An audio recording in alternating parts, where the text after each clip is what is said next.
Good morning and welcome to virtual math class. Today we're going to be continuing talking about slope and similar triangles. All of this we've already learned about, so just hang tight.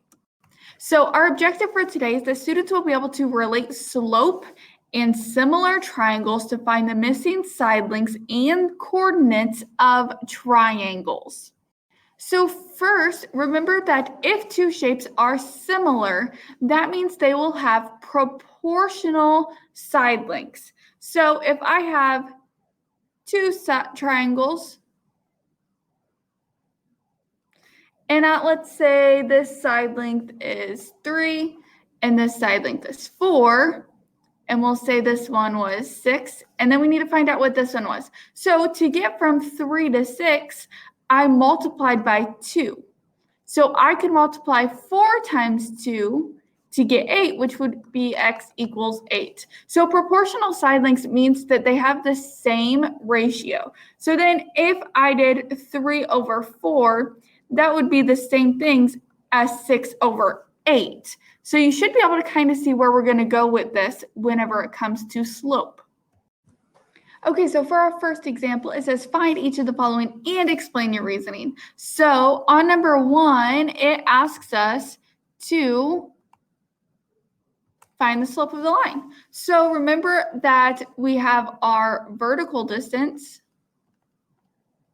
over our horizontal distance. So if I look at this triangle, the only spot that I know what my vertical distance is if I look at this line right here. So if I have this line here, I'm going to look at the first line that I drew to see what my vertical distance would be. So how can I what did I do to get from 2 to 7? Because whenever I look at my vertical, I'm looking at the change in my y coordinate. So how did I get from 2 to 7? That would be 5. So my vertical would be 5. And now for my horizontal, I went from 0 to 4, because on that one, I'm looking at my x coordinate. So I went from 0 to 4, so that would be 5 over 4 would be my slope. So now it asked me to find the length of segment BE.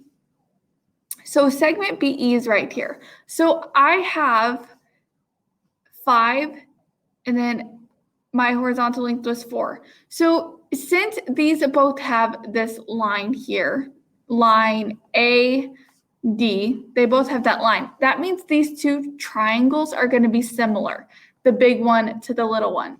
So if I'm looking at the smaller triangle that's right here, I know my distance for this horizontal length because I went from 0 to 2. So that length would be 2. So now I can set up my ratio. So if I had from 5 to 4 was my first slope, my second one is going to be something over 2. So to get from 4 to 2, how can I get from 4 to 2 by multiplying or dividing? Right, I can divide that by 2 because 4 divided by 2 is 2. So then if I do 5 divided by 2, 5 divided by 2 is 2.5. So x would equal 2.5. So my vertical distance is then 2.5. So if my vertical distance is 2.5, that would be the length of side segment BE. So that'd be 2.5.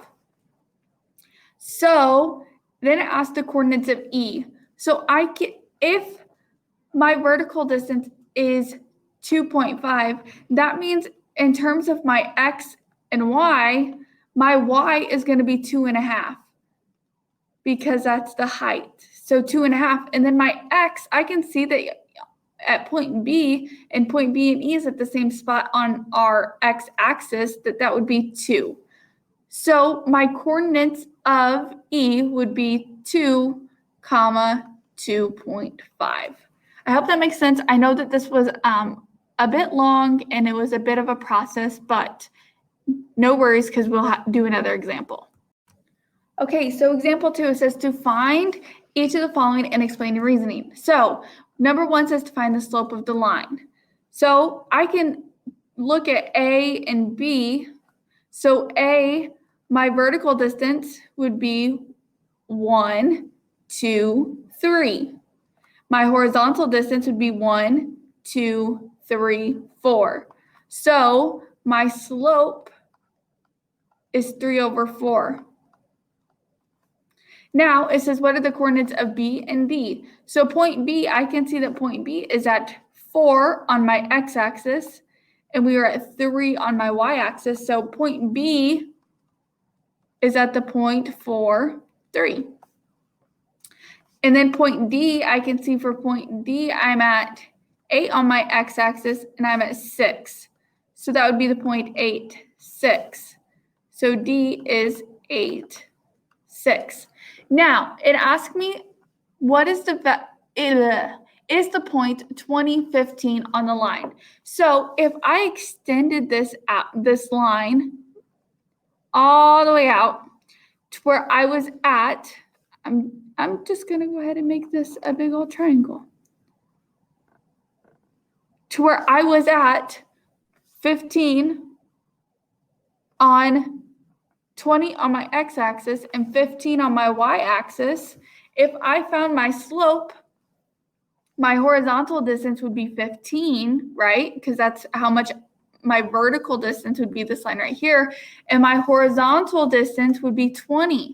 So is 15 over 20 the same thing as 3/4? Yes, it is, because I can divide both of these by 5 to get 3/4. And so if they're the same thing, if that means that they're proportional, and so that means that if they have the same slope, that it would be on that same line. Okay, so this one says to find the slope that passes through the points 1, 1 and 6, 5. So I go to 1 on my x-axis, 1 on my y-axis, plot my first point, and then I do the same thing for 6, 5. And now Mrs. Price is going to try to draw a line that's kind of straight that goes through both lines. Hey, that wasn't so bad. So there's my lines. So now I'm going to go ahead and put the little triangle. So what is my vertical distance and what is my horizontal distance? My vertical distance is 1, 2, 3, 4. And my horizontal distance is 1, 2, 3, 4, 5. So my slope equals 4/5. And that concludes today's lesson. You are all a bunch of mathematicians. I'm so proud of all the work that you're doing. And remember that next week we will start our Satellite Academy. So I hope to see you in class next week.